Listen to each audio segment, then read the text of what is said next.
And welcome back for another episode of Secrets from the Saddle, All Things Cycling podcast with your host, Sylvie Dow. And I have an amazing lady on as a guest today, and she is not from the cycling world. However, as you know, I've reviewed and I've interviewed quite a few authors of cycling related books. And this is where Miriam Laundry comes in. She's a fellow Canadian from Niagara region, and she is a publisher. She just started her company.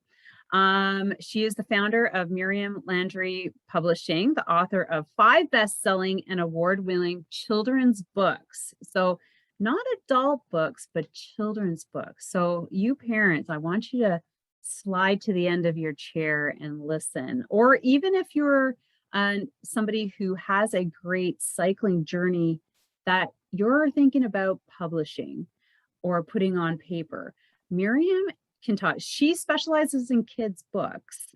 However, publishing is publishing, right? And so Miriam has award-winning children's books and is a Guinness World Record holder, is a dedicated businesswoman, caring mother, and passionate supporter of those chasing their dreams. I'm super excited. And also, before she comes out, how did I meet her? Again, I've mentioned this mastermind program that I have been in for the last 6 months. Miriam was in there. She was one of the ladies in my group, and we've had the pleasure of being in working groups on calls, and I'm so excited to bring her on the podcast. Welcome, Miriam.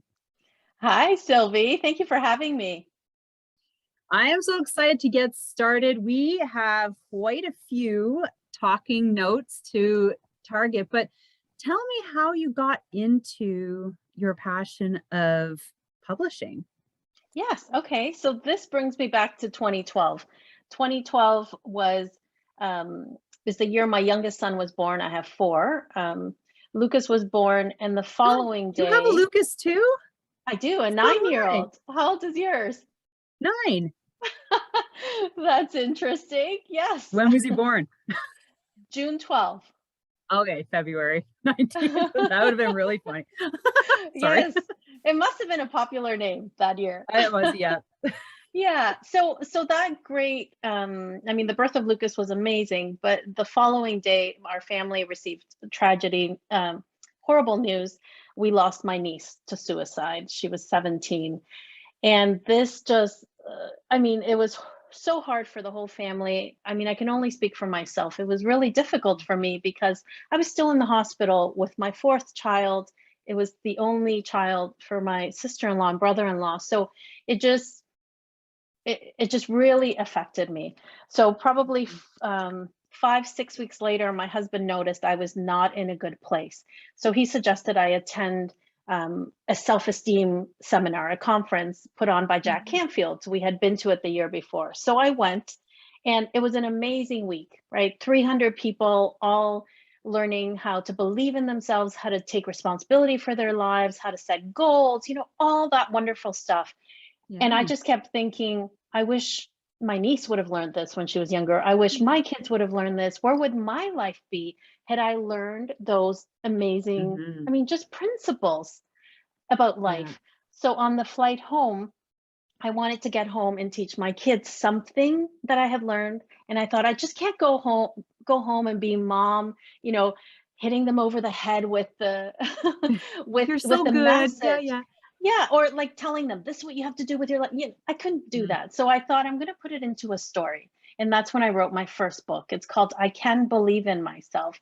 And I took a little bit about what I had learned, and it's about letting go of the word can't and switching it to I can. I thought if children can learn at an early age that they can do things, that they can go for their dreams or for something that seems scary, and then maybe they can overcome those tough days. Right. That was all I kept thinking about. So I published the first book. I self-published 3 in the I Can series, and then later went on to publish traditionally. Do you have them in front of you? I do. Your I Can series. Oh, look at them.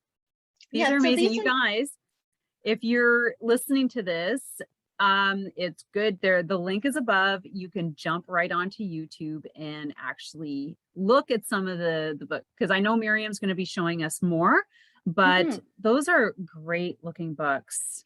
Yes, thank you. So I went from self-published to then I actually emailed Jack Canfield. So Jack Canfield is the author of the Chicken Soup for the Soul series and has, I think, 250 books out in print. And I asked him to co-author my 4th book. So with that, we went the traditional route and we have published 2 together. So I can share perspective on both self-publishing and traditionally publishing books. Well, let's, which one is the one that you and Jack published together? It's these 2. So basically my first book was I Can Believe in Myself, and it was purchased, it was taken on by a publisher, and this one is the redone version that you're looking at. So I Can Believe in Myself and The Big Bad Bully are co-authored with Jack Canfield.